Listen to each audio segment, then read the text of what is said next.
JC. Bati tayo, JC!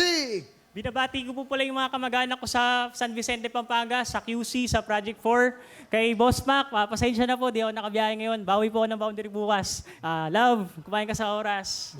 Mahal na mahal kita. Wow! Sweet naman. Ano, ganda. Yun ang magiging dapat, di ba? Kumain ka sa oras. Kumusta ka na? Ingat ka. Wow. Patagal na ba kayo ng girlfriend mo? Kaka 1 year lang po. Ano pangalan ng girlfriend mo? Nikay po. Nikay yung... Sana wala pang picture si Nikay kayong dalawa. Sayang naman. Pero si JC may picture, tingnan natin. Yes. Bagets ha? Taray. Yayamanin siya rito, yayamanin. May pa-abroad. Para siya boy next door na tayo. Sige, JC. Ano ba ang ginagawa mo sa buhay? Dati po akong manager sa fast food. Tapos po, bali yung pagkabili ko po ng motor ko, naghahatid-hatid po ako ng mga kakilala ko hanggang sa, nag-try na po akong pumasok sa Lala Move. So, ngayon Saan? po, sa Lala Move po ako. Lala? Lala Move Lala po. move. Transportation service din siya. Ala. Pangalan. Parang lalaroy. Okay.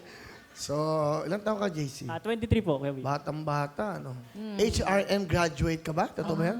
HRM po, major po sa hotel management. Pwede. Saan ka nag-graduate? Sa Eulogio Amang Rodriguez Institute of Science and Technology. JC, sino ang kasama?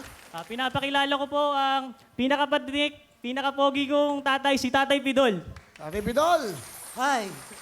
Ang gandang hapon, Will. Ganda nga po. Kapangalan niyo si Tito Dolphy. Namimiss namin si Tito. Bakit? Di ba Pidol eh? Doon ba kinuha yung pangalan niyo? Medyo hawig po sila hawig eh. ng kabataan po. Gwapong-gwapo dati mo. Ilan ba anak niyo? 5, sir. 5 ho. Will, 5. Oh, pang ilan si JC? Pangalawang bunso. Okay. Suwabing-suwabe kayo magsalita, ano? Ang daddy mo, naswabe. Parang pagod kayo, ano?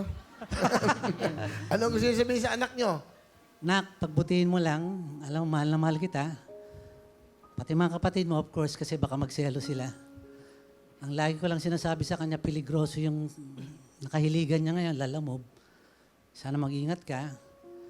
And enjoy mo lang yan habang bata.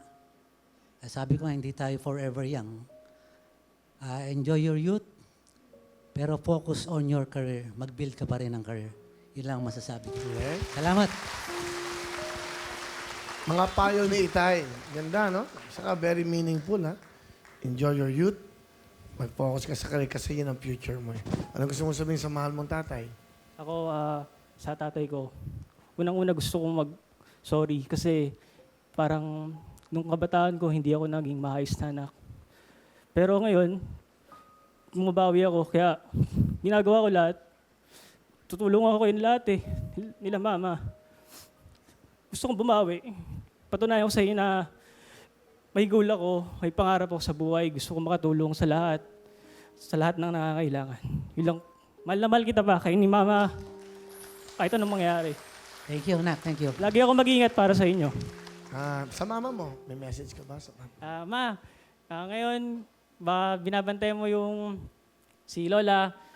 Ingat ka dyan, kumain ka din sa oras. Tapos, mamaya, pagka-uwi ko, kain tayo. Sagot ko. Bigyan mo ng jacket si tatay, ha? Para may souvenir tayo sa kanina rin.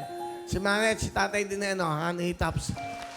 Okay. Kuya Will, salamat. Okay, JC, anong gagawin mo? Ano talent? Kakanta, Kuya Will. Pakinggan po natin ang ating pong gwapong rider na si JC. Ang mga pangarap ko.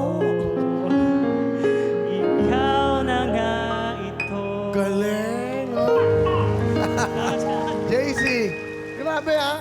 Intro pa lang eh. Oo. Grabe. Kikilabutan ka na eh. JC, meron kang 10,000! Salamat, Will.